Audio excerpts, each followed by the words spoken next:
Welcome to No Ideas Original featuring Shannon and a good brother, Mr. Rob. We're joined by Masta Ace. What's up, man? How you doing? What's up, fellas? What's up, champ? Yeah, what? Looking good, brother. Everybody good? Yeah, man. Cool. Well, first and foremost, I want to say thank you for agreeing to do this. We appreciate you taking time out. I'm sure you got a busy schedule, even with everything going on with COVID. No, it's Mondays are usually pretty relaxed for me. And I stay around the house, do stuff around the house. Maybe I go for a bike ride, but that's pretty much it. I don't do too much on Mondays. Okay. So we have a range of questions to ask you. We want to ask you some historical questions about your history as an MC, and we want to ask you, of course, about things that's currently going on in the world. Also, so I wanted to start out by saying that I think that to me you're one of the most underrated MCs. From a Where'd he go? He froze up. He froze up a little bit. I think I know where he was going with this. Yeah, yes, definitely. Because you called yourself the great anomaly. You know what I'm saying? Anomaly. And I believe so too. You're one of my favorite MCs coming out of Brooklyn. Not Biggie, not Jay, no disrespect to them. But your lyricism and your storytelling, maybe that's because you're a little bit of a Sagittarius. Sagittarius like to give out stories like that. But talk a little bit about your rhyme style and what made you an MC. I mean, I really was DJing first. So it started with me DJing. I was in a crew of DJs. There's 5 or 6 of us in the crew, and we would just make instrumental tapes all day. Really just trying to emulate what we were hearing coming from the Bronx and from Queens, the other parts of the city. Because back then it was just all about the DJ cutting up breaks and doing scratching and getting fast with it and all that. So we were all doing that. But then at some point the tapes changed and they started having rhymes on them, and our tapes didn't really measure up anymore with just instrumentals. So I was really the first one in the crew that attempted to like put some vocals to what we were doing.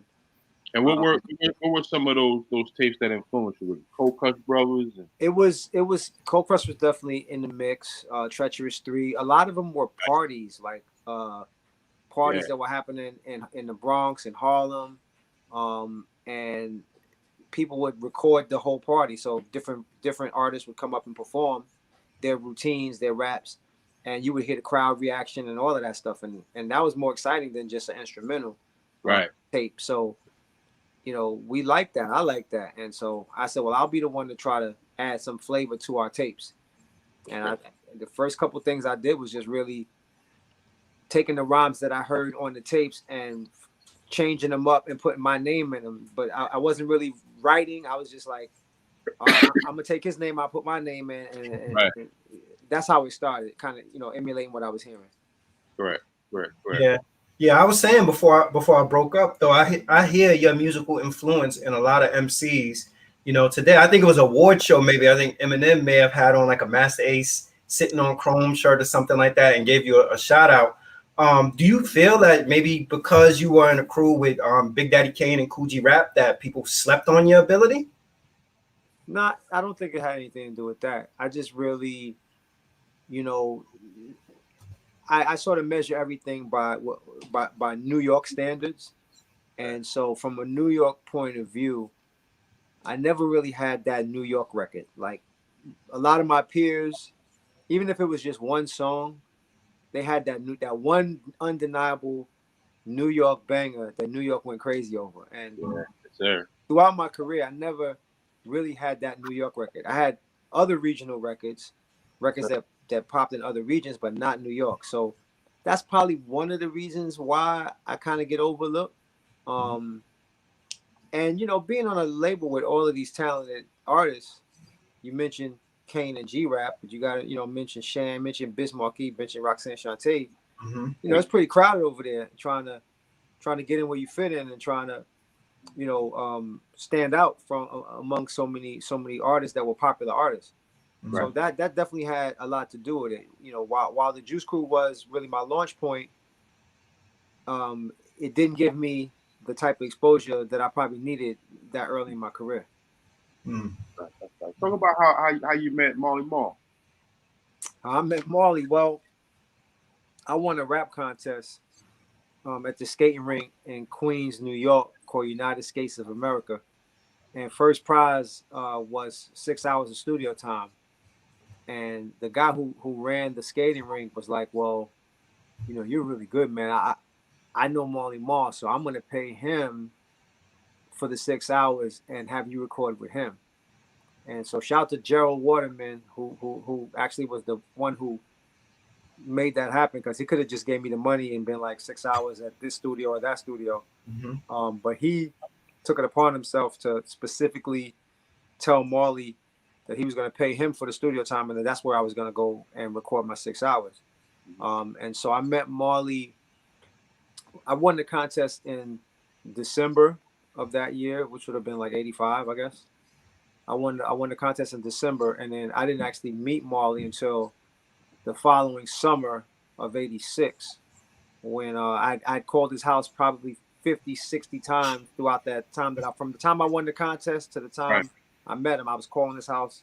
They gave me a number. They said, "This is Marley's number," and I'm calling, and his sister would answer. And, you know, after a while, she got to know me. We would, "Hi, Ace, he's not here," you know, and sort of towards the beginning of the summer, she just started feeling sorry for me because I was so persistent in trying to get my studio time. I mean, I won a contest. I wanted what was rightfully mine. That's right.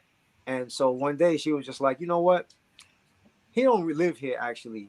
Here's his real number." And she gave me the real number. And I called very, very aggressively, like, "Yo, this is Ace, and you owe me studio time, and blah, blah, blah." And he's like, "Oh, yeah, I remember that. All right, meet me in Queensbridge Projects on such and such day."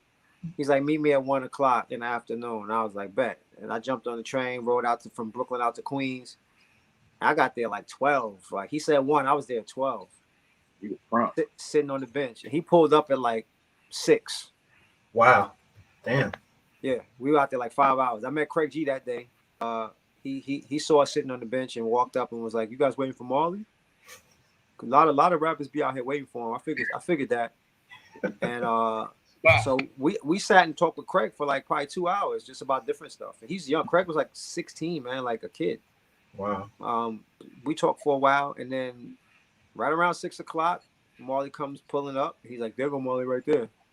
He had just bought a new car. I guess he was at the car dealership haggling and negotiating on the price or whatever, and it went long. And so he came walking up, and, you know, that was my first day meeting him. Went up into his apartment in Queensbridge and recorded my first little demo. What was it? Say again? What was it? What was that first demo you worked on? I think it was a joint called Power Move that never came out, but don't quote me. But I think it was a joint called Power. That was definitely one of the first joints that I recorded. It was just like some lyrical, you know, trying to prove I'm dope, like just flipping words, whatever, trying to be dope. That, you know, and I think that was the song though. Based on your early experience with Cold Chillin, did you ever think that hip hop would last this long and be this lucrative? No. I really, you know, the year that I met Marley and the year that I finally got to record was the same year I graduated from college. So in my mind, you know, what I was going to be doing was putting together a resume and getting out there and trying to get me a job in marketing or in advertising and going the corporate route. That's really what I was, you know, basically set up to do. So once this whole music thing kind of looked like it was taking shape, you know, I said, okay, well, maybe I'll get a record, you know, maybe a record will come out. That'll be cool. But I still didn't envision a career. Absolutely not. There were a couple of artists that were making money, you know, the Fat Boys, Run DMC, big names. Big artists, right. Yeah. But you didn't see, yeah, the groundwork wasn't laid yet for an artist to have a career, even though it's not this huge commercial career, but still have a career that they can, you know, look back 30 years later and say, wow, I'm still at it. I'm still doing it. Yeah. Right. Yeah. Me and Rob were talking prior to you getting on, and I was sharing with him, I think one of the things that I've grown to appreciate about hip hop is that, you know, you have, well, I'm talking about previous generations. You have, like, you know, MCs like yourself. You know, we had General Steele from Boot Camp on, also. and you have people who have put together a great body of work that they can continue to tour and make money and feed their families from doing music, you know. And then you think about this generation. In this generation, you may have somebody who may have come out, have one smash hit, and their legacy may just be that they have one smash hit, they earn some money off of it, and then when it's all said and done, you don't have the ability to do it. Whereas, you know, you have you guys that you've built a legacy that allows you to tour the world performing these songs, and these songs are timeless. I recently asked myself, what would I have preferred? Would I have preferred to have that one big national, you know, record that everybody knows, and that will always be synonymous with my name, and maybe go platinum with that one song, and, you know, get a plaque and make a whole bunch of money for like 2 years, but then down the road, you know, just not get booked because maybe people don't care like that anymore. Yeah. Or have the career that I had, and when I look at it, you know, yeah, you know, you wish you kind of had that one record or that one like defining record, but if I had to choose between the two, I would take the career that I have right now, because, you know, even if I had gone platinum with this one particular imaginary single, that money would have been spent. It would have been gone. You know, I would be telling everybody about the cars I used to have, the crib I used to have, and I would be struggling to get a show, struggling to do anything. So, you know, there's probably more than two routes, but those are the two routes that I looked at, and I realized it could have been one or the other. And I gotta say I'm blessed and fortunate to have the career that I do have. Yeah, no disrespect to a dude like think about a guy like Young Jock. Young Jock had whatever that record was a hit single, probably nationally. Yeah, no, but Young Jock, ain't nobody calling Young Jock, yo, come over to Germany and perform your record. Like, it, you know, whatever success he had off that one record, he probably already exhausted all of that success. Yeah, and he was on, I believe he was on Bad Boy, so he probably doesn't even get really royalties or residuals off that. Yeah, man. Let's talk a little bit about the Juice Fruit era that you were in. Being in that environment, how competitive was it with G-Rap and King? Y'all, you know, working together like that? Well, when you say competitive, it wasn't like dudes were overtly testing each other like that. But if you hear something, you be like, right, you hear their records and you hear their verses, and you're like, dang, okay, shit. I need to come with something on that level. Like I'm you know, I'll never forget hearing G-Rap's verse on the Symphony the day we recorded that joint. And I was sitting back like, man, I should have said something else. I had another rhyme I could have said instead of that one. That he just like blew it out the water. Like I think he even had Kane kind of on his heels, because when he first recorded the verse, like I recorded mine, Craig recorded his, and then G-Rap went. Right. And G-Rap rapped for like 4 minutes straight. He rapped until the tape reel went off the reel. And Marley's like, yo, it's too long. Like there's no room for Kane.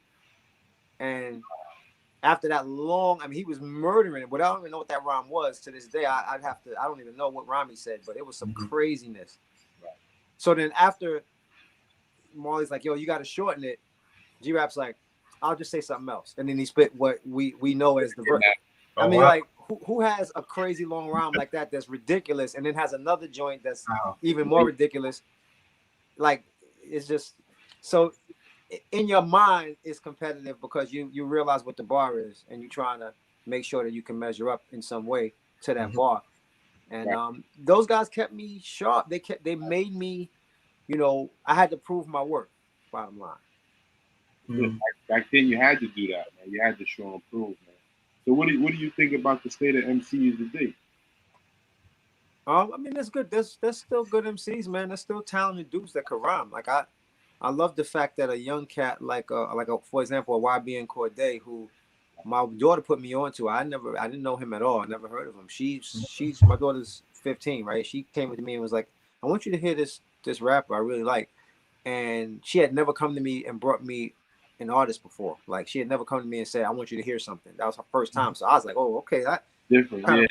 Let's see what this is. I was like really curious to know what she was going, and sat down, listened to the whole album with her front to back, and I was like, yo, I'm impressed with your taste because this kid can actually rap. Like he's talented. He can rhyme. And the songs are good. So Okay. Yeah. I bigged her up for that. But you know, there's still talented people out there that can rhyme, man. Like I don't focus on the dudes that are horrible. Like that's what a lot of people do, especially my generation.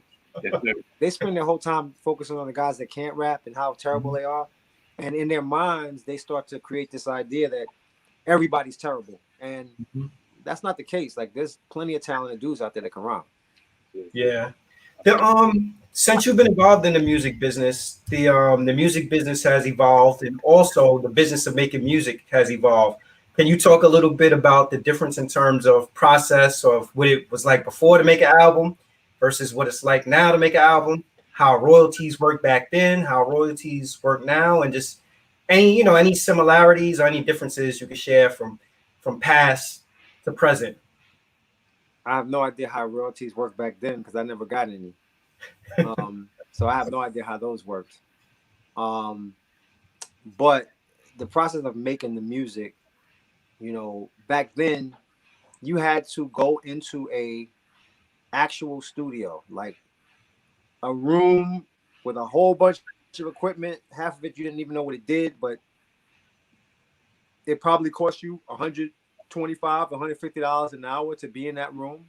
Mm-hmm. And so when you know that that's being eaten up, that money is eating up your budget, you don't go in there wasting time. You go in there. Well, some cats did go in there wasting time. Like a lot of these Def Jam artists go in there and order food, order drinks, spend the first 6 hours drinking, entertaining women with the beat playing in the background and not even create anything.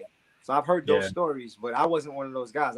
I looked at everything like I needed to be very, very, economical with my studio time. And so I made sure that when I went in, I was going to make sure that it was, useful, productive. Whatever I was doing was going to be productive, and I was going to get what I wanted out of it. But, having to go into a studio and spend that type of money to record an album was a way to sort of weed out the people that didn't really belong or didn't have the talent to be there, because a label was not going to put up $300,000 for a project with an artist that wasn't proven, that they didn't think really had it. So compare that to now, where you literally only need a laptop and a few maybe software programs, and you can, in your basement or in your bedroom even, make a whole album. Like you can buy some beats off of, they have these websites where you can actually lease a beat. Oh wow. And there's kids that lease beats from producers, $50, $60. They lease the beat. They make a whole album with leased beats, and they release it themselves on SoundCloud or on whatever. And there's no gatekeepers anymore. The gatekeepers back then were the labels, the A&Rs, the studios themselves, because that money that you had to spend to be in a studio was a deterrent. If you really didn't have, nobody was going to invest in you if you really didn't have it. So we've kind of lost the gatekeepers of it a little bit.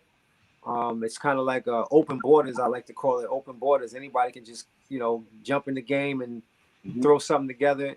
On a whim. It could be the worst sounding thing ever, but they'll get an iPhone. They'll get an iPhone 11 and shoot a video with it, and it'll look halfway decent, and they'll put it on YouTube. And it's great that it's opened up for people to be creative and to own their own stuff, but there's no gatekeeper, so the quality of the music has to be affected by that. You mentioned Def Jam. Did Cold Chillin and Def Jam have a rival? A rivalry? Yeah. I mean, it was an unspoken rivalry, but they were definitely, those two labels were definitely 1 and 1A. They were neck and neck in terms of talent, in terms of records, popularity. But there was a certain point where Def Jam just really took off and left Cold Chillin in the dust, and that a lot of that had to do with the leadership. The leadership at Cold Chillin was really more about lining their own pockets, and they cared less about the artists that were on the label. They cared more about lining their pockets and living. The term we used to use, living large, which is funny enough, one of the one of the offshoot labels that they came up with after Cold Chillin. They came up with another label that they created called Living Large, and that's what, you know, the leadership up at Cold Chillin was trying to live large, limos and, you know, expensive meals and all of that, instead of putting the money back into the artist, putting money back into the label to make sure that, you know, everybody was taken care of. And that's honestly what, it was just too much partying going on. And you know, I'm sure Russell did his share of partying, but he made sure that the label was being run right. Yeah, the business was right. Yeah, I had a chance to be the going off book, and a lot of those stories in it. Like I think they even got like accounts from you about your experience with Cold Chillin and Fly Tie, and I think the other dude was Lenny. What's his name? Yeah. Like just the experiences. Take a look around was a dope album to me. I listened to it hundreds of times probably. I really like the album. And the one thing that I noticed that you had that some of the other Juice Crew artists didn't have is that you had co-production credits on all of the songs. How did that come about? Yeah, that was the first time that Marley gave co-production to any of his artists.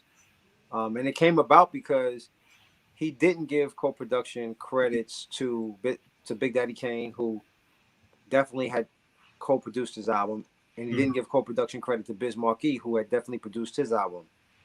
The result of that is both of them decided that after their first album that they were going to produce their own music. Like, we don't need Marley. And so he saw those two relationships kind of went by the wayside. I think G-Rap started producing his own stuff too. So the conversation around the label mates was, yeah, Marley, he take all the credit. You know, I'm the one who brought that beat to him. I bought half the music to him. That's what I heard them saying, and I was like, man, I'm bringing a lot of music too. Like I would actually bring bags of records from my mom's collection from the crib and say, like, I want to rap over this part right here, like loop this part, and I want to rap over this. Of course, he would put his Marley signature on it, the drums, the hi-hats, all that. He made it funky. But I walked in kind of knowing a lot of the songs that I wanted to rap and what I wanted to rap to. And so one of the things that I think maybe didn't happen with those other artists that I mentioned and myself is that I actually asked for co-production credit. Okay. I think they assumed that they would get it, like right is right. And when their records came out and it said the whole thing said produced by Marley Marl, they're like, oh, that's whack. Like, what's that about?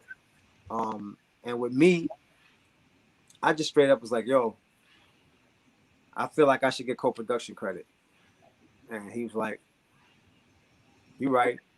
You're not getting co-production money, but you get co-production credit. And he gave it to me. He did give you a percentage though, right? Like he gave me one. So let's just say, for example, Cold Chillin was paying him $8,000 a song. He gave me one song's worth of credit. Oh wow. Yeah. But you know, so I guess that even with that being said, having watched with G-Rap, Kane, and what Biz had to endure, that was a learning experience for you. How important was it to get that co-production credit if Cold Chillin's business wasn't in order? I mean, for me, it was just a validation that I brought something to the table from the production side. I didn't really know what I was doing in terms of, like, I didn't know how to work any of the equipment. I didn't know how to sample. I didn't know how to do any. I knew what sampling was, but I didn't know. I couldn't.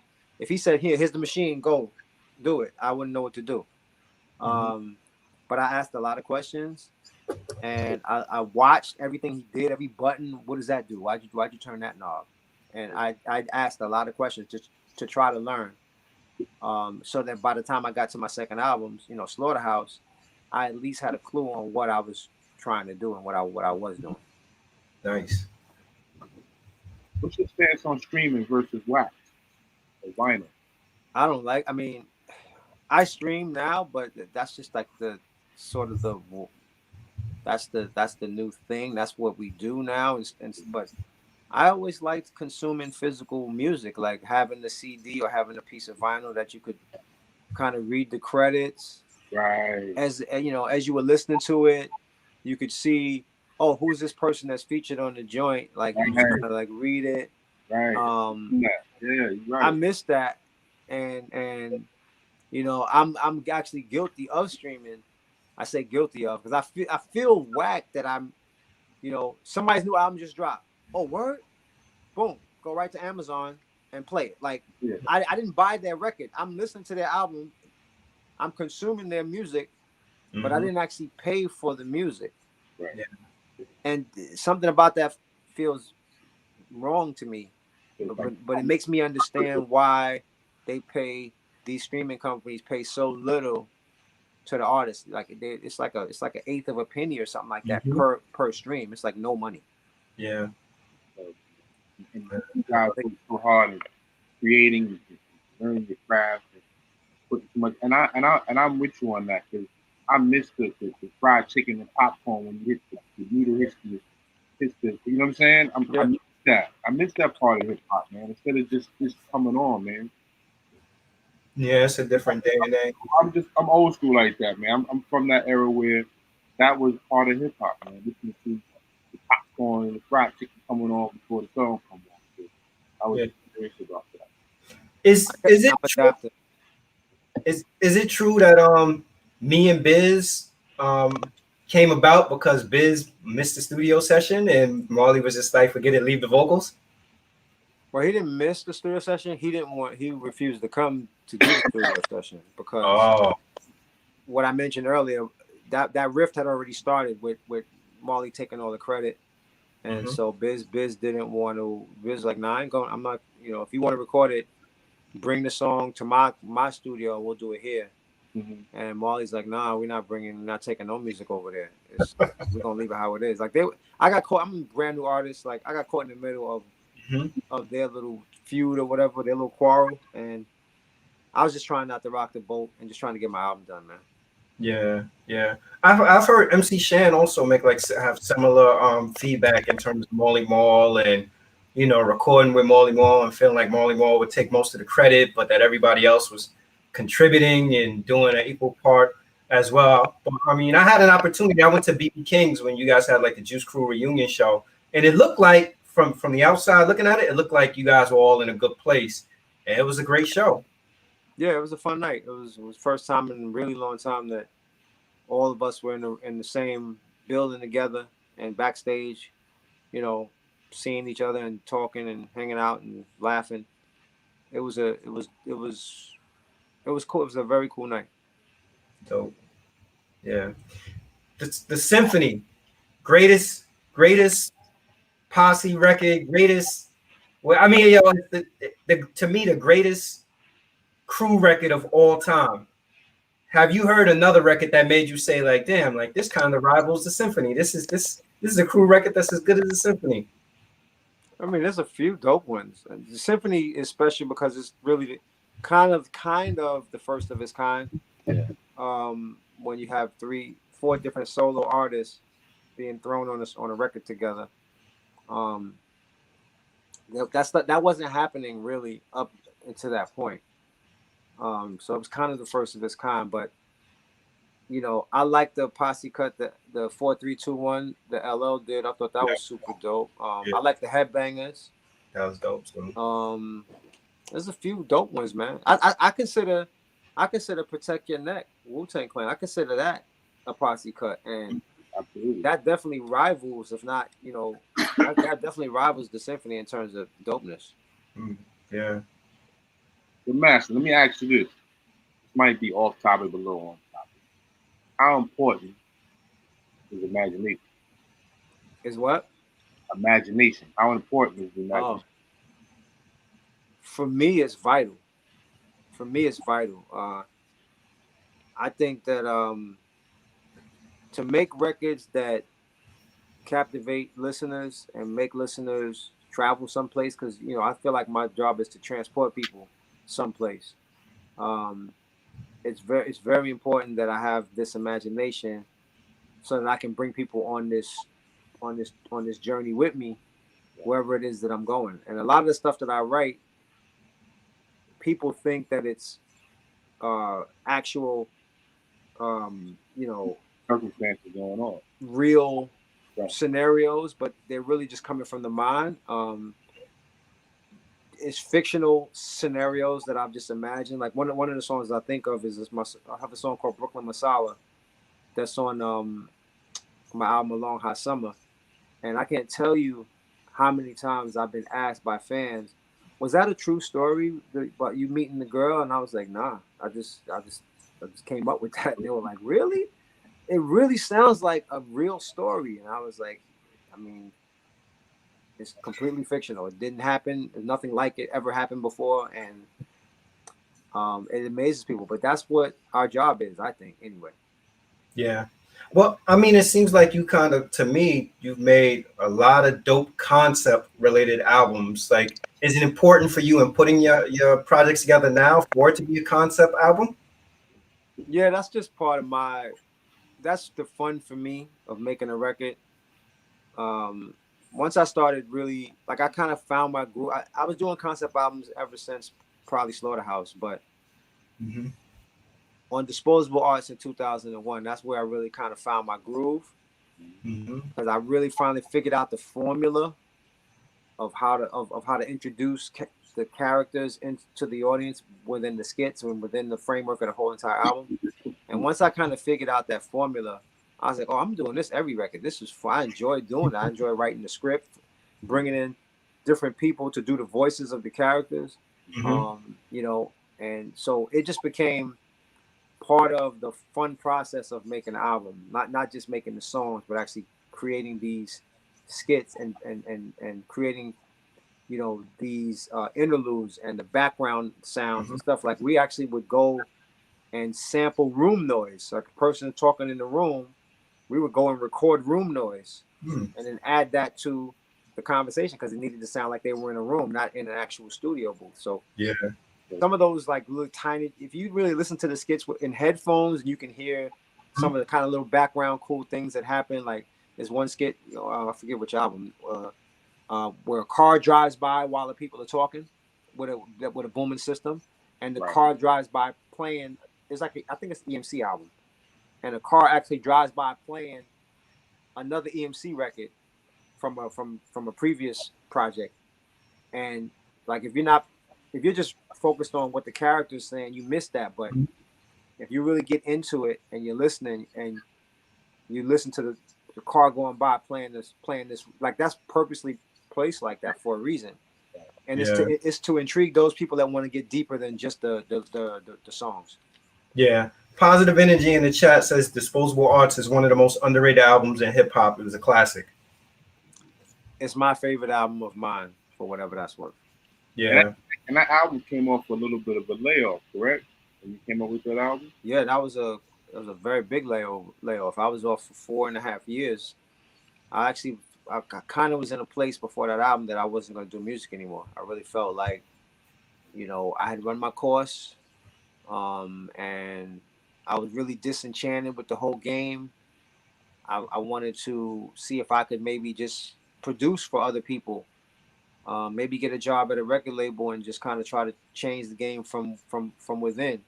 That was Mm-hmm. my thinking, and probably, 90, 98, 99, that's where my head was. Because I had just gotten an album shelved. Another artist I had got shelved. I'm like, man, they just shelving people's music. Like, you work on something for 2 years and then they're just like, we're not putting it out. Like, just so casually. Right. We're not putting that out. And so it started to make me feel like what I was doing was just disposable. And so that's the name. When they shelve, sorry, Rob, when they shelve you as an artist, do they give you an explanation, or they just say like, "Oh, we just decided we're not gonna release the music"?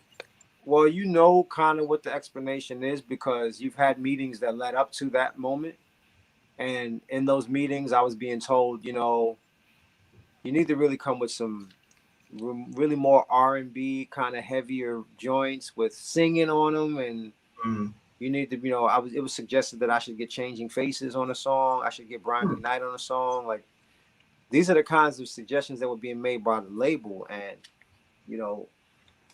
I knew I wasn't doing that. So it sort of became, okay, I'm not doing that. So I'm going to keep doing what I'm doing, and they're going to have to decide what they want to do.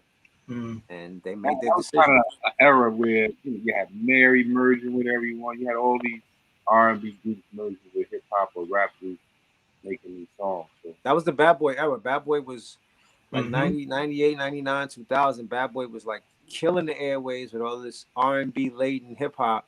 right, And it was a little bit of a it was like an arms race because everybody was rushing out trying to grab that next hit soul record that nobody rapped over yet and create a right, record out of it. right. And I just didn't want to be in that. Like I didn't want to be on that. Like I wanted to just kind of do what felt right. And unfortunately, the label that I was on at the time, they were like, "Yo, you need to chase this, or we're not gonna be on the same page." Wow. I can tell you what felt right. You working with Ed OG. Oh, okay, yeah, that was a cool project. That was an unexpected. I'm sure that caught a lot of people off guard because Talk about that a little bit. I mean, it wasn't even. It was when Edo first mentioned it, the idea to me. I was like, that sounds whack. I didn't think. I was like, I don't think I would want to hear that. That's kind of where I was at with it. And then he came back to me a little while later and was like, "Yo, I found a dude, an investor that's willing to invest money in us doing the record. We can put some money in our pockets, and all we got to do is deliver 10 songs." And I was like, "Okay, money talks." So the money was paid. We started making music. To my surprise, the music actually started sounding pretty good. I was like, "Yo, this stuff is sounding kind of alright." And so we got maybe like eight or 10 songs in, and the investor ran out of money, and he was just like, I can't continue to finance this. I'm out of money. Something happened in his personal life, and he couldn't just put money in it anymore. But we had these 10 songs, and it was like, okay, well, how do we feel about what we have? And we both liked the music that we had, so we kept recording, and we started putting our own money up to finish the records. The music sounded good enough that it was worth continuing it and finishing it. So that's what we did. Nice. Ed OG, man, he's one of Boston's finest, man. He's so rapper. Yeah. I liken him to Acrobatic, Wordsmith. I mean, there's so many underground guys, man, that don't get the light of day. Mm-hmm. Oh, son, these guys they just need one joint or two joints and a producer to pull them out. And that's why I like you working with Marco Polo. You and Marco Polo are a dream team, my G. Mm-hmm. Like the Brooklyn story, every last joint on there. It got a mature feel. It's just quality, the sonically, the way it's mixed, the way it's arranged, dope ass album. I give Marco Polo all the credit on the Sonics because, he told me when we first started the project, he's like, "Ace, I know you're used to mixing all your records and taking control of that too, but since I would like to, I would like to hold my end of the weight and let me handle that part of it." Mm-hmm. And that's tough for me because every project up to that project, I was right there for every mix, tweaking, touching, changing, fixing. And for the first time in my career, I stepped away. I just did lyrics. I just did the rhymes and the hooks. And I stepped away and I said, "Okay, I'm letting you do it." And I mean, he would hit me. He would send me, mixes. How does this sound? What do you think about this? And I'd be like, "Yo, I think the hook could be louder," or that snare is way too low, or like I would put my input on that, and he'd be like, "All right, cool." He'd take my notes, but I literally left it up to him. So I got to big him up for the way the album sounds because when we perform those records, they bang, they knock, they knock. Yeah. Somebody said acknowledge is still a track that holds so much weight today and personally one of their favorites. But what's your favorite track off the Disposable Arts album? Ooh. Probably Take a Walk. Because to this day, I perform that song around the world. And as soon as that beat drops, I usually do it late in the show too. Like I wait until I do like an encore. Mm-hmm. And then I come back, I leave the stage and they think the show is over, and I come back and I do that record, and it's always like the energy in the room just goes to another level when that song, people love that song. And it made me, I mean, I love the song too, Mm-hmm. but to see people react to it and respond to it the way they do, it just makes it even more enjoyable for me. So it's a tough, I love that whole album, but I would pick Take a Walk. Okay. When also when you first started out, there was a lot of it was much more publicly accepted, I think, to have an MC writing for somebody else. And then I think in the 90s that started to shift and it started being viewed as if you got somebody writing for you, you're not a true MC. But now we see it's kind of turning back around where a lot of the popular artists today is coming out that they actually have people that are working and writing for them. What's your position on ghostwriting? How do you feel about that? I feel I don't have a problem with ghostwriting for commercial artists who are just trying to be on the radio and make hit records, Mm-hmm. because I understand that. As long as the rhymes are not talking about how dope you are and how you're the best MC, you're the illest. Um, I understand how the commercial game works, and so if somebody comes to you and they got a song that they already wrote and it sounds like a hit, I can't do it. I wouldn't be able to do it, but I understand what the game is. I think the best example of this is Drake, because his name has been tossed around quite a bit Mm-hmm. in the circles of ghostwriting and things of that nature. But I always have to caution people when it comes to Drake, is that if you have any question about his pen game or his lyrical prowess, all you have to do is go get his first two mixtapes, Yep. and the rhymes are. See, all I need to know is that a dude could rhyme. Like once I hear, Right. I know you wrote this and this is ill to me. Nothing else after that matters to me. Like some people just completely, discount him because this dude wrote part of a song or created Mm-hmm. this hook or these lines, and I don't discount him because I know he could rhyme. It'd be different if I never heard him rhyme and he wasn't that Mm-hmm. dope, and then I hear Right. these dope rhymes. That'd be different. But so that's kind of where I stand with it. If you got people writing for you, can you be mentioned in the same breath when people are talking about the best MCs all time? Not MCs, but if you artists, commercial artists, Artists? yeah, if you want to say commercial artists, like it's a different category to me, different Mhm. category. St. Henderson is asking, what was recording this video experience, or what was the experience of recording Saturday night? That beat was heavy. Saturday Night Live. Saturday night. That was a fun night. We went to 42nd Street. We went to 42nd Street with a camera and just was walking down Broadway, just wilding out, like just wilding out and performing to the camera. Um, that was fun. There was a bunch of dudes from Brooklyn. It had to be 50 of us out there. We actually Bro, we performed part of it in an abandoned building in Brooklyn. And a abandoned building that we had no business being in, because like it wasn't. I mean, abandoned buildings aren't safe. You know what I'm saying? And That's right. we were in there. We just broke into it, went in there, and started recording, and did most of the video in this abandoned building. And at one point, the cameraman stepped on a wooden plank, and his leg went through the floor. Wow. And but he didn't. His whole body. Thank God, he was a heavy set dude. So luckily, his whole body didn't go through the floor, because he could have gotten really hurt. But one leg, he fell. One leg went into the floor, and he was still holding that camera though. And we was like, oh my God, we helped him up. It was like scary for a minute. But yeah, we got it. It was a fun video. We had the fireman jackets, flashlights, just trying to just be different and look edgy and crazy. It was fun. Yeah. Was there ever a thought of recording a second album on Cold Chillin? And what made you switch to, well, not switch, but what made you say, you know what, for my second go round, I'm going with the group when you did your second album? I was working on a second album in 91. That 91, 92. That was supposed to be for Cold Chillin. It would have came out in 92. Um, I was working on it. Had about 10 songs done, and Warner Brothers, who was the distributor, uh, basically told Cold Chillin that the roster was too crowded. It was too many artists, and Mhm. he needed to cut some artists. and so there was at the time I think we probably had 15 or 16 artists on the label. Mm-hmm.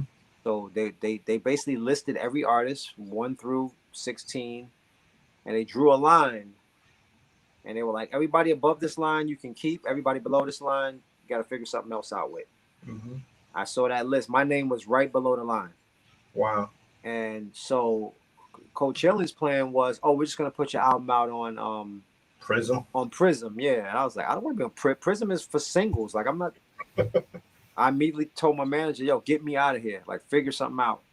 So my manager just started actively reaching out.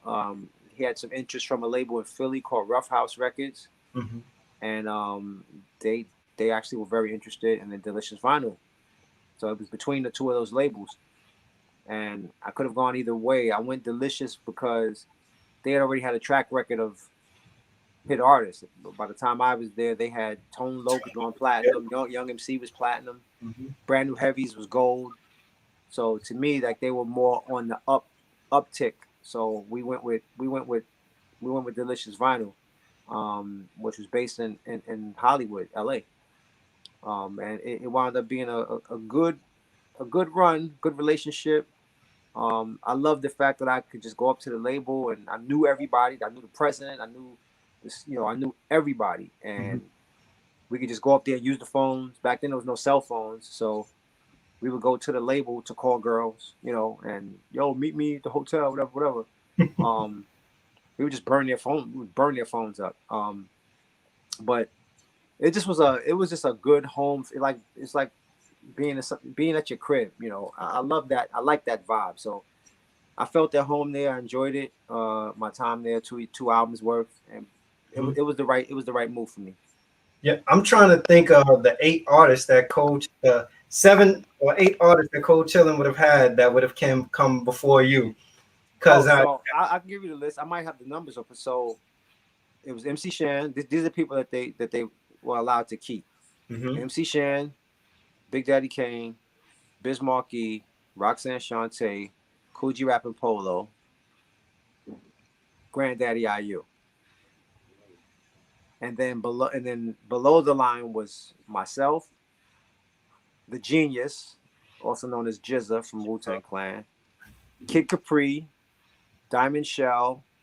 Wow. There's another group. I can't think of the name of them. But I thought that Diamond Shell, Kid Capri, and Granddaddy IU, I thought that those were like Biz artists, and that Biz had like a spinoff situation with them. They were his artists, but they were still under Cold Chillin. Yeah. Mm-hmm. So, yeah, there's probably a couple other names. There's definitely 2 other names of groups that I can't think of right now. There's a group called Too Large or something. I can't think of this other group, but there was like another 2 groups that were below. Yeah, I read in the book also. I think that another thing that may have helped set you apart from some of the other artists is that you recognized early that your manager and label shouldn't be the same person, and you had outside representation, right? But wasn't at one point Fly Ty was also managing people as well? He managed. Yes, he was managing the artists that were signed to his label, which is outrageous. Mm-hmm. And I knew that was a conflict of interest, because your manager is the person that's supposed to argue with the label when things aren't going the way they're supposed to go. Right. So he had everybody caught up in this, and I was probably, me and Craig G were the first. Craig G didn't even sign. Once he saw what I was going through, and he actually thanked me recently. He's like, yo, I know you went through a lot of crazy stuff with them, but seeing what you were going through made me know that I wasn't going to sign with them. I wasn't going to do an album with them. And so Marley took him and they went and signed with Atlantic. But I was the first, I think, of the artists that said, nah, I don't want to be managed by Superstar Management. That was the name of the company, Superstar. I was like, I don't want to do that. And I distinctly remember Fly Ty saying kind of defiantly, if he ain't the Superstar Management, he ain't Juice Crew. And I was like, okay, I guess I'm not Juice Crew then. But the fans say otherwise, so it didn't really stress me. speaking of fans, talk about your international fans versus U.S. fans. I know the crowds out there in Europe and Berlin, and they have a great time when hip hop's in the house. You don't even know the half, brother. You would really have to travel there and go to a show to really see. Like, you wouldn't even really believe it. Right. If you could see that the support, the love, the enthusiasm, the excitement to see hip hop artists, from the States, underground cats, right, like myself, who haven't really necessarily had this huge commercial success, but over there, you would think that we had commercial success the way that they respond to us. I tour in Europe more than any place else, but I do tour in Canada as well, and it's the same there. I do tours in Australia, it's the same there. The US is the only place where it's not you don't feel that same level of support. Just as for example, right? I'll do a show.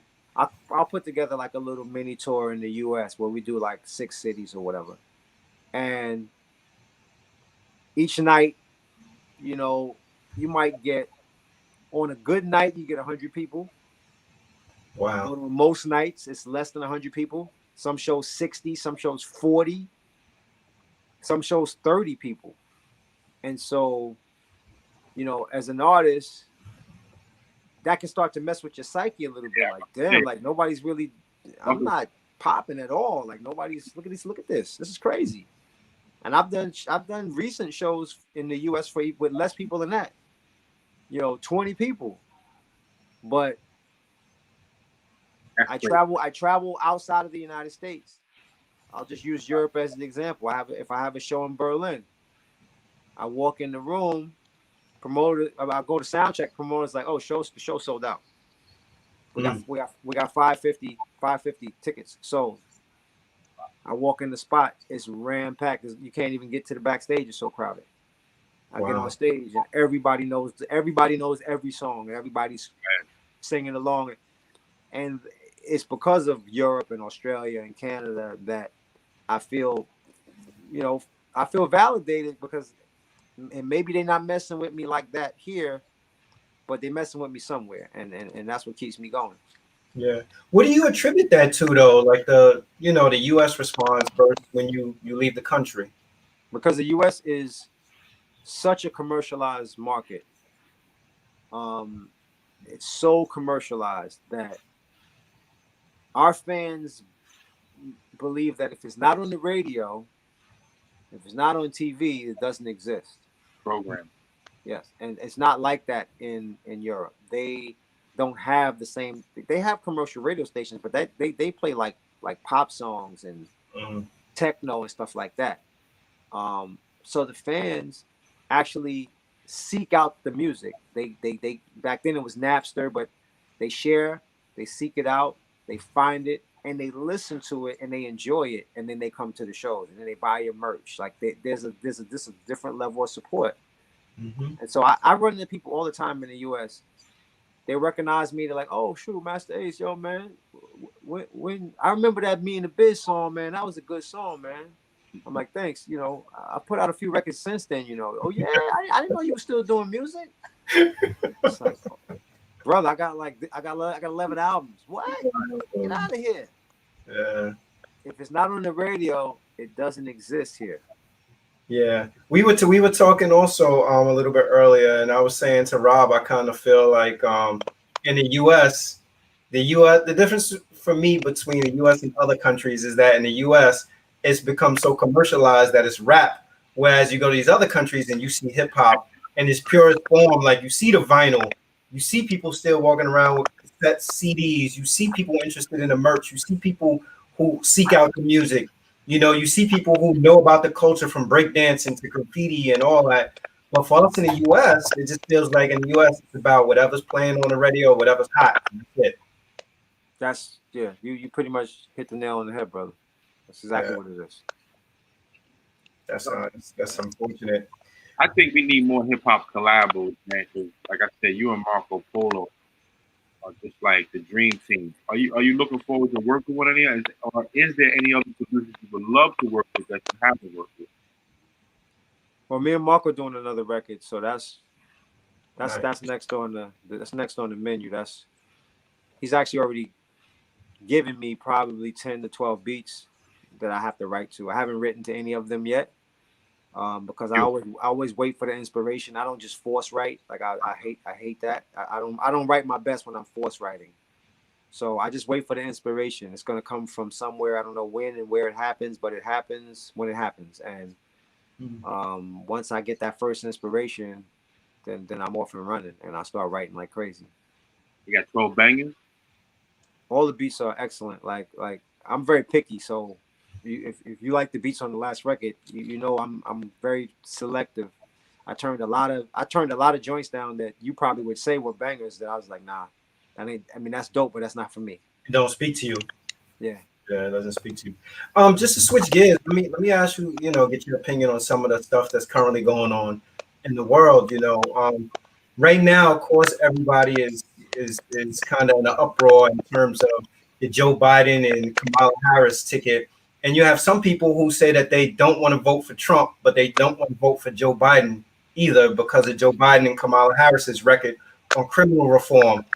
What do you say to people who they don't like either one of those candidates?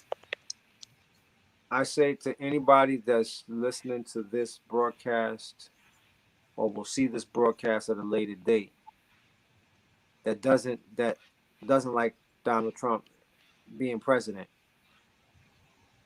a no vote is a vote for Donald Trump. If you decide, you know what, I'm just gonna sit this one out, you're voting for Trump. Indirectly, you're voting for Trump because that's how we got in office last time. So many of our people stayed home.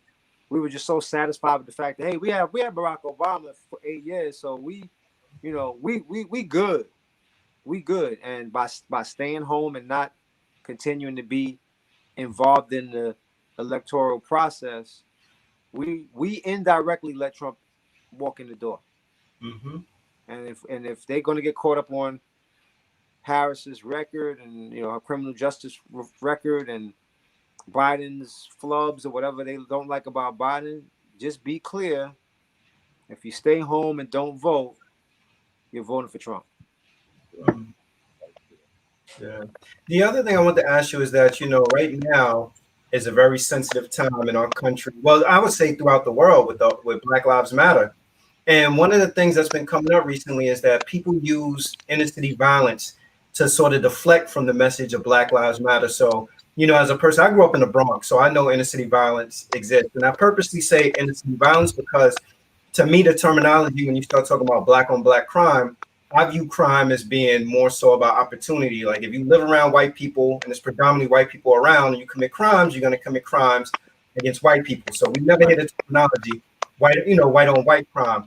But I just wonder from your perspective, with all this stuff going on for Black Lives Matter, what do you see as formidable reparations for Black people if we are to get something tangible out of this?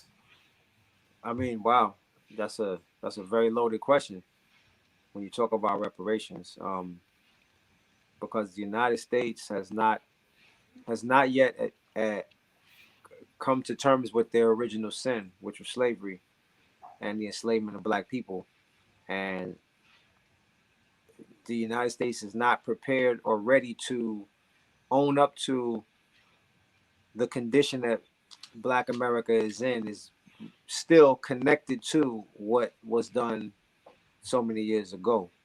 I just feel very strongly that if they can send reparations to Israel for what happened to Jews in Germany, not in the United States, in Germany. If they can send reparations to them, if they can send reparations to Japan, and there's a few other groups that they figured out how to send reparations to.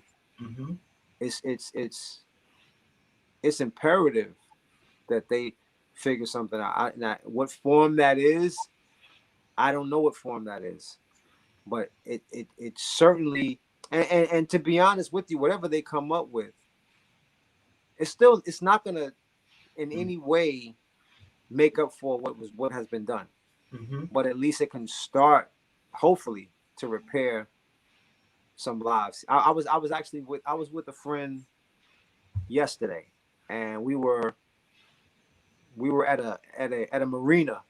We went to a friend had a party on a boat, and as we were just walking through the marina by ourselves, we're looking at all these boats around us, and he's just like, man, this is the life right here. And I was like, yeah. When you have a 400-year head start to generational wealth, this is what you get. You get to have an extra boat, and you know that you can just go hang out on or whatever, or take out. And he's like, you know what? You're right. I said, yo, that's the thing. Like a lot of white people, they think you just they use the pull yourself up by the bootstraps term. They didn't. Yeah. And they don't realize that the people they're talking to don't have boots in the first place. So there's no straps. There's no boots. There's no straps. They have a 400-year head start based on all of these different laws that were passed and redlining and, you know, the GI Bill, all of those things that put white people in a financial advantage in this country for decades, centuries. Mm-hmm. And so now that they have that huge head start, now they say, okay, what's wrong with you guys? Why can't you do what we're doing?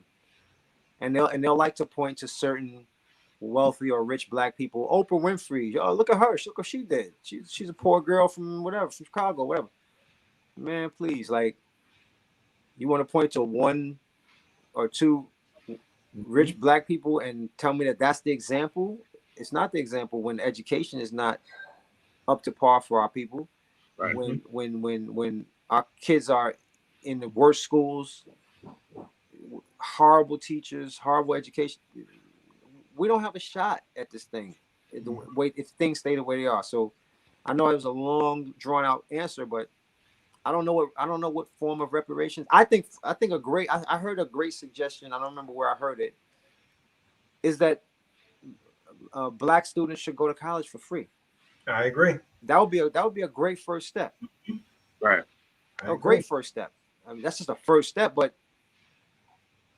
if you're black in this country, you should be able to go to any university you want to for free. Mm-hmm. Bottom line. Because if you think about it, you know how that'll help, because we already dealing with the wealth disparity, and then you go to school and then you get straddled with all kinds of student loans and things like that. That puts you even further behind the 8 ball. The OG dad says, "Hey Ace, American blacks are below the Cold Chillin cut line." Man. But yeah, I agree with you. So let me ask you this. So what do you say to a black person who says that they've never experienced racism? I don't even talk to that person. I don't have a conversation with that person, honestly. I'm tired of arguing with idiots. Like I don't do it. I don't do it on social media. Once I see it, if I hear a person make a statement, I say, "You're an idiot," I'm done with the conversation. Is done. I don't even want to talk to you. Like you couldn't put me in a debate with what's that chick named Candace Owens? Like you couldn't put me in a room with her and have a conversation. I'll be like, get her out of here, yo. I don't want to talk to her. But with all that being said, how important, you being from Brownsville and just talking to General Still, how important is knowledge of self, or how people having knowledge of self? I mean, it was important for me coming up because, you know, I was around a lot of 5%ers in my neighborhood. I wasn't one, but a lot of my close friends were, and I actually used to kind of hover outside of the little ciphers that they were doing, just to kind of like get a little insight. You know, I was more of a school books guy, but one of my good friends was he joined the Nation, and he was learning his lessons, and he would kind of like break stuff down for me and show me what he was learning. And so I was like, oh, so this is just all memorization. He's like, yeah, like, and he said, we get in these ciphers and we challenge each other. Like, what's this degree mean? What's today's degree? What's today's mathematics? And, you know, if you don't have your books memorized, and this was the part that was a little, I didn't agree with, but they were getting into these ciphers, and if certain, and this is Brownsville, if a guy didn't know what he was talking about, he would get punched in the mouth, like right there in the spot. It's like, damn, like, is that how we're teaching each other? We're just gonna snuff each other in the face, like. It's funny you say that, because that's one of the things that strayed me away too. Although I love the idea of enlightening ourselves with our history and so many other things, but I didn't want to go to third period science. You know, punch me in my mouth because I don't know today's mathematics. Right. I don't want that, but I do. And I just wanted to say, in my neighborhood, a lot of the 5%ers in my projects were the biggest criminals in the projects. They were doing the most dirt in the neighborhood. So it sort of made me hesitate and pause to be down with that, because I'm like, if that's what they on, then that's not what I want to be on. Yeah. So how's your, how are you doing in terms of your health? I know you got MS. What's that been like? It's challenging, but I have to say that compared to many others, I'm doing pretty well. I'm able to move around. I'm able to exercise. I took up bike riding this summer, which has been amazing, because I was just tired of being cooped up in the house, driving, just in the house, like stuck in the house and not getting any sun, not getting any vitamin D. And I went out and bought a bike. I had a bike, but then I bought another bike, so that I could start riding with this crew of bikers that go out every weekend. And man, what a great experience. Just a 20, 30 young brothers, fathers, dudes with jobs, just coming out together, bringing their bikes out and just riding together, and just enjoying the outdoors and breathing some air and getting some sun. And I've, for the last, I guess, 7 weeks straight, I've been going out, and I ride during the week too with my wife, my daughter. We go out, and ride, man. And everything that I do, whether it's bike riding or running or walking or whatever I'm doing, I do it with the full realization that there could come a day where I can't do these things anymore. And so, I ride bikes. I go hard. Like I'm like, man, I might not be able to ride a bike in 20 years or 10 years. You know what I mean? I don't know. So I'm gonna enjoy this. I'm gonna go 25 miles. And everybody, 25 miles? You crazy? Yo, if my body allows me to do it, I'm doing it. Yeah. You get that like the biker's high when you're riding that bike, and before you know it, you don't even realize how far you've actually rode. Yeah, I have an app that sort of tracks my mileage as I'm going, so it tells me every time I hit the next mile. And so, like maybe 3 or 4 weeks ago, I went out with a group of guys, and we wound up doing 30 miles, and I didn't know what I was in for. I didn't know those guys, so I was like, okay, well, let's ride. And we hit 20, and I was like, yo, the most I had done up to that point was 24. We hit 20, and they looked like they was like not even looking to stop no time soon. And when it was all said and done, we did 30, and I was like, now I didn't plan to do 30, but I'm happy to know that I can do 30 and still be able to walk away and feel okay. Like I wasn't like dead, like I was fine. Like I was like, so when people see those numbers, they're like, what? You did what? Yeah. Listen, it's doable. It's doable. Yeah, it is. The OG dad says, where's the how to read a contract class in high school? Not just a record contract, just a contract, how to read a contract in general, right?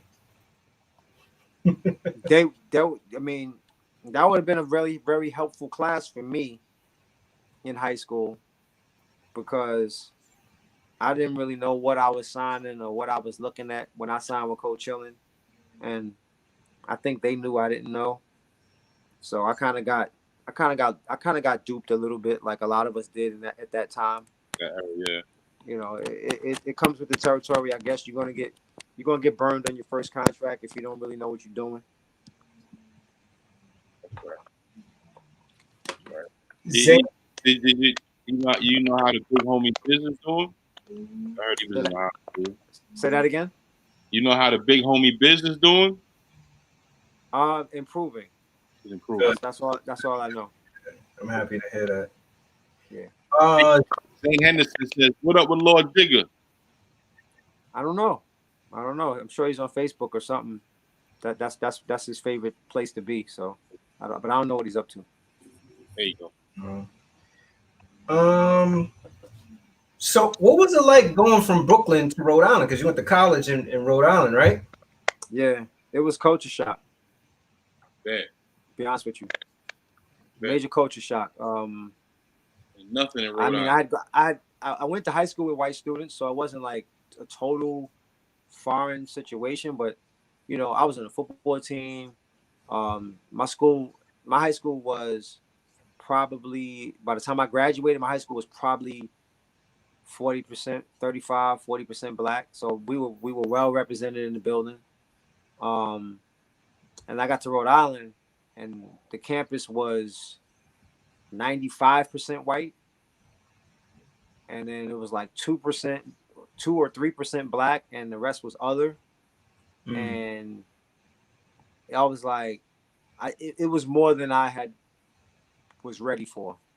And all the black students that were on the campus were on a sports team. I was the only one that wasn't on a sports team. Everybody's either on basketball, football, track, and you know, I went there with the intention of playing sports, and wound up not playing. And after my first year there, I told my mother I think I want to transfer to Howard. Like I wanted like to be at the polar opposite school as I could be from Rhode Island. Yeah. And you know, she's like, I understand. Why don't you do one more semester? If you don't like it after your sophomore year's first semester, then we'll try to get you transferred. So I was like, okay. And I went back for my sophomore year, and there's a program at Rhode Island called Talent Development, and it was put in place to recruit black students of color from the state.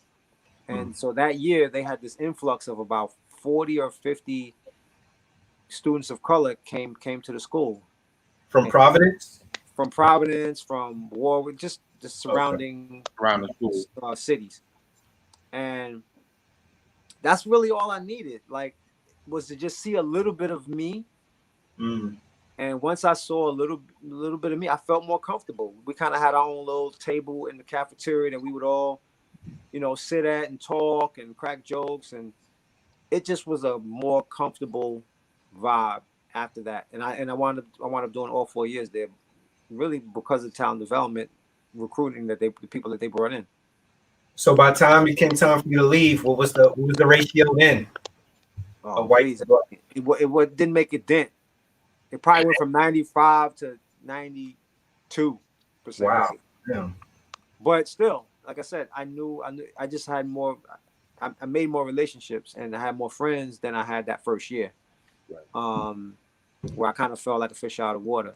Interesting thing, had I transferred to Howard, I would have actually been in college around roughly the same time as Derek Angeletti, P. Diddy, and a few other Ron Lawrence. Like there was a few guys that went from the Bad Boy camp that we would have been in the school together, and I would probably gotten to know those guys. And who knows what took place from there? What would happen from there? Yeah, you never know.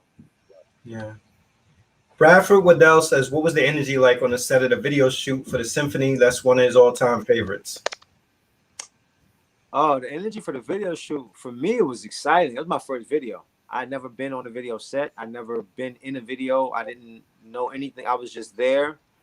You can't tell from looking at the video, but it was shot in the winter. It was disgustingly cold. It was like we shot it at this dude ranch, and it was like December or November, but that day it was like below freezing. It was like 30 or 28 or something like that. And so we're in these cowboy hats, and you know, we're not dressed for the weather at all. And we had to look like we weren't cold. But when you see me walk in the saloon with that kind of ice grill on my face, that's not the tough look. That's the I'm cold as hell look. freezing my ass off. Between takes, they had like a little Space heater. It was like if you've ever seen it on the sidelines of these NFL games, it looks almost like a jet engine. It's like a tube. Oh yeah. They had one of those, and when I tell you the whole cast, It's in artists, extras, everybody huddling around in a group, like we're just in this big huddle, just trying to get as much heat as we could before the next scene. It's crazy. And some of the girls, look at what some of the girls are wearing, sleeveless dresses and stuff, man. Yo, Yeah. respect to them, because I know they were freezing, and you wouldn't know it from the video. That's kind of cool to think about now. Like you look at the video now, you don't even think cold, you think hot. Yeah. Zane Henderson says, "How did the Crooklyn Dodgers song happen? Both 1 and 2 are classics. Did you know it would have be such a huge influence?" Let me just first say I was happy to be a part of Crooklyn 1. I'm thankful that Q-Tip called me and asked me to be on the song. And Spike Lee, asked for this song to be made for his movie. I got the call from Q-Tip. Do you want to be on this song for Spike Lee's movie? I mean, who's gonna say no? I'm like, hell yeah. So he said to meet him at Special Ed Studio, which was called the Dollar Cab Lab on Utica Avenue in Brooklyn, on a particular day. I went up there. Ed was there, Buck was there, I was there, Ali Shaheed, Tip, a few other people. He played the beat, listened to it. Everybody went home, wrote their rhyme, came back, recorded our rhymes, but there was no instruction or direction about the song. It was just like, go in. We went in, we rhymed. Everybody was just rhyming about how dope they were, like typical, MCs. Mm-hmm. And Spike Lee heard the song. He's like, song is cool, but doesn't really fit the movie. The movie's about the 70s.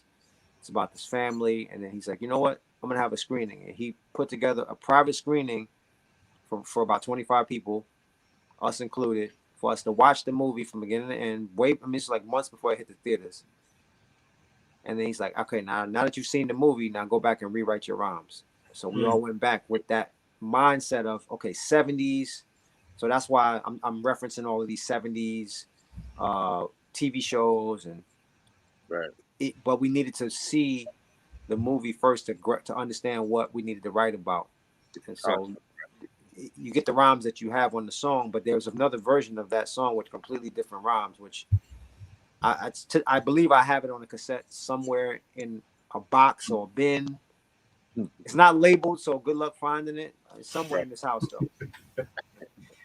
Oh man, what about one of the things that from when I read the Juice Crew book that stood out to me was it talked like a little bit about, and your own words about your relationship with Mr. Magic, and just that I guess that y'all never kind of really clicked. What do you attribute that to? I mean, Magic was a prickly pear. You know what I'm saying? He liked who he liked, and everybody else, whatever. And I was one of the whatever people. And so I don't know what his deal was, with me personally. I mean, we didn't have any real interactions other than I went up to Marley, invited me up to the station a couple of times to rhyme with Craig. And I remember the first time I went up to WBLS, I was waiting in the reception area to be called back to go rhyme, and Magic came out and saw us waiting in the reception area, and told the security guard to kick us out, told us to go downstairs. And so we, I could call Marley, like, yo, Magic just said we had to leave. He said, don't worry about it, come back up. But those are kind of like the interactions that I had with him. RIP, I don't have a lot to. I feel like if I don't have a lot of positive to say, I'd rather just leave it where it's at, because he's not here to, I respect that. Speak on it. So I'll leave it at that. Yeah, I respect that. They talk about working with his name Kool-Aid out of Croatia. The song "Beautiful." Kool-Aid's a beast on the music, man. That guy, who when I first heard his beats, you know, I heard him at D&D Studios. His manager, Fat Philly, who's like a very well-known DJ in Croatia. He was at D&D. I can't remember who called me. Somebody called me up there. It was like, "Yo, this dude got beats," and I traveled up there. I was working on Disposable Arts, and I went up there, and he starts playing me. He played me like, I'm not even lying. He played like 60 beats, and 40 something of them were dope as hell. I was like, "Who did these beats? From where?" And they weren't all Kool-Aid, but it was like two other dudes on it too. Producers from all from Croatia. I was like, these guys are from where? I said, yo, it was hard to pick a beat first. Like I was like, man, like I don't even know what I wound up picking a beat from Disposable Arts at that time, but that was the beginning of, you know, the relationship. And Beautiful was actually a payback song, because he did, instead of us exchanging money for the beat he did on Disposable Arts, I exchanged a feature for his record. Nice. A record that they were gonna do. And Beautiful was the record that I recorded for them. And once I heard the final product, I was like, yo, yeah, I'm gonna need this for my album. So I'll give y'all another song. And he's like, all right, cool. You know, they were happy to just be on the record again anyway, two albums in a row. So I mean, that record to this day is probably the biggest record that I've recorded in the latter part of my career in terms of like reaction and response at shows and things of that nature. That and Good Old Love are like probably the two records that I've recorded so far into my career, but that I perform at the end of my show. Like after Born to Roll and all those records, these records I perform at the very end. Yeah, Ninth Wonder did Good Old Love, right? Yeah. Yep. Yeah, that is, it's crazy just to see like people's interpolation of a sample, because I think Mobb Deep used that too for I don't know, what's it Still Shining. They used exactly Shining, that same sample. That's what made me like it. Or that's what made me like the beat, because I recognized it right away. Oh, that's that Mobb Deep, but he flipped it different. I like this. Yeah. You know, and shout to Ninth. I was so fortunate. The timing of catching Ninth when I caught him, because literally we recorded that song, and 3 months later, he was in the studio with Destiny's Child. Yeah, and I was like, man, I just got this guy. I wouldn't have been able to afford him after that. So the timing was just like ideal. How'd you find out about him? Just from there was a woman who worked for our distributor at the time, and she was shopping different producers around. And she sent me some music from a few different producers, and I picked. I was like, yeah, this kid right here is dope. I knew about Little Brother already, but I picked that beat, and I was like, okay, let's go, and the rest is history. Yeah, Zane says, I always thought Masta Ace and Kool Keith perfected the offbeat, on-beat flow. I think mine was on purpose. I don't think his was. Oh, man. Let me ask you, and this is the last question I have. I don't want to hold you up much longer, but when you first started, you were talking about like the production piece with Marley and coming to him with the records and just, being a student. Have you gotten to the point now as a producer where you feel like you could go in, you could do all elements, like you could cut a sample or chop a sample up and do all those things? Or do you still feel like you're, just, how you want something to sound, and you'll go to somebody who may be able to work the machines better to put it together for you? Nah, so after my time with Marley, I started working on my Slaughterhouse album, and I wanted to buy equipment. So I had to think about who I knew that was the producer that was close, that lived close to me, and that was DJ Premier. He lived like 5 minutes from me. And I was like, yo, I want to buy equipment. I don't know what to buy. What do you have? And he was like, I got the MPC 60 Mark II, and I have the S950. I said, okay, that's what I'm gonna buy. And then once I get it, I'm coming to your crib, and I want you to show me how to do this. And I went to Premier's crib. He sat me down. He showed me the A, B's, and C's of how to loop, how to sample, how to loop, how to truncate, how to just every step of how to make a beat.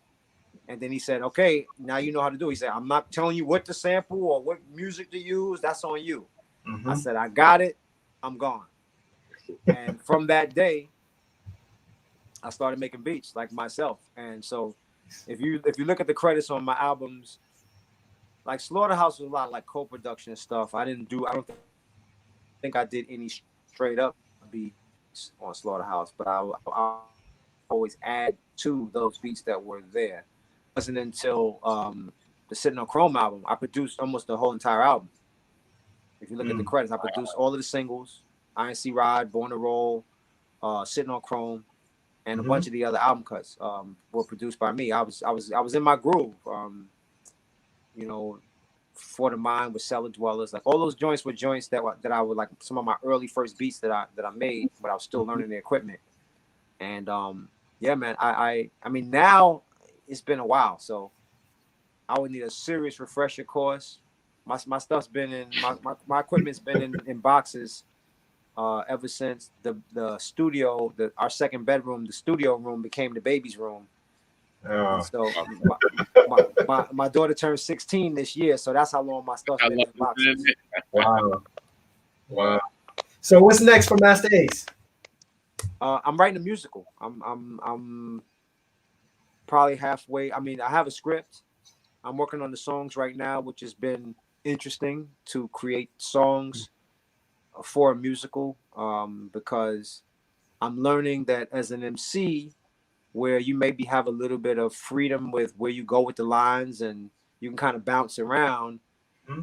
For a musical, each line is important and is specific and pushes the storyline forward. You can't have any throwaway lines that are just a cool metaphor. There's no room for that. Each line has to be pushing the narrative of the story forward. And so I'm learning that as I go. But the musical is coming out great. It's based on the skits and storylines of 3 of my albums: A Long Hot Summer, Disposable Arts, and The Falling Season. So loosely based on kind of a mosh posh of those storylines.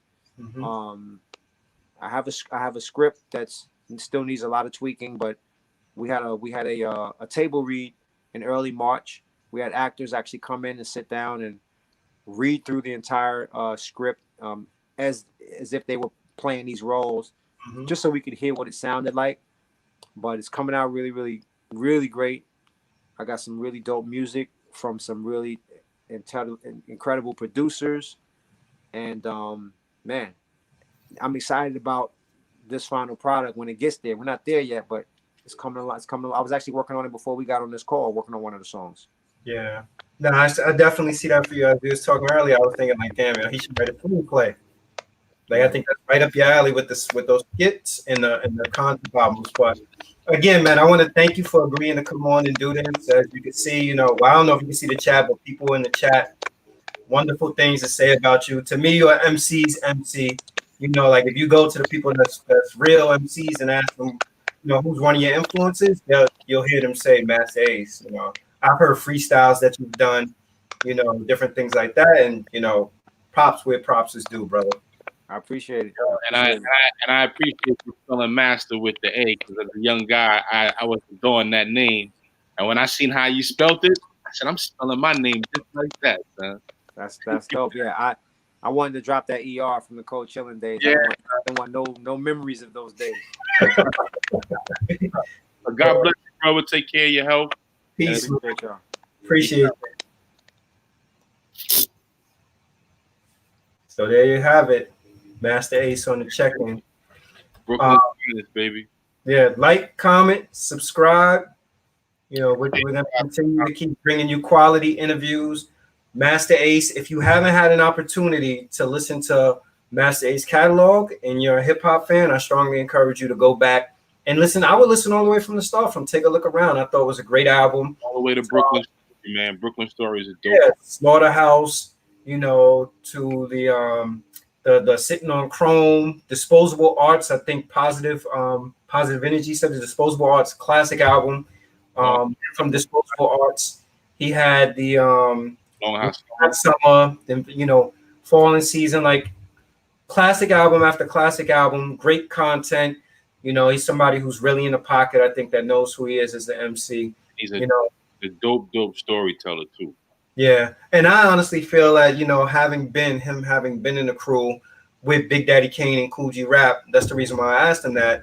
Two people that always get mentioned when you start talking about top 10 MCs, that he may have gotten a little bit overshadowed, but in terms of if you listen to his work, actually putting a song, a quality song together, meaningful song, you know, he wasn't talking about drugs and 40s and stuff like that. He always had a story, he always had a good flow, and it always came together really well. So he came in a time because there was a point in hip hop where it was like, damn, all we gonna get is Rakim and Big Daddy Kane and Cool G Rap and KRS-One, and in came Masta Ace, and it was like, yeah. Mm-hmm.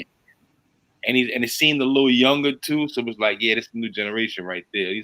These guys is out of here. Masta Ace is gonna take over. Definitely. Well, there you have it. Thank you for signing on for No Ideas Original Podcast featuring Shannon, the good brother, Mr. Rob, and Zane. Zane's under the weather, so he couldn't be on today, but Zane was saying get well soon. Get that Pepto-Bismol in your life. Peace, everybody. Peace.